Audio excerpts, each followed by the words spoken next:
You ask Tiger to solve. This deals with linear equations with one unknown. The final result is x equals 18. Let's solve it step by step. Simplify the expression. Expand the parentheses.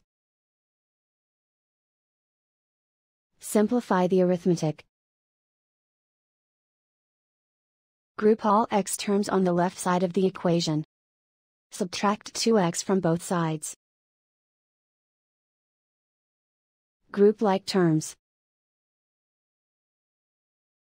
Simplify the arithmetic. Group like terms. Simplify the arithmetic. Group all constants on the right side of the equation. Add 12 to both sides. Simplify the arithmetic.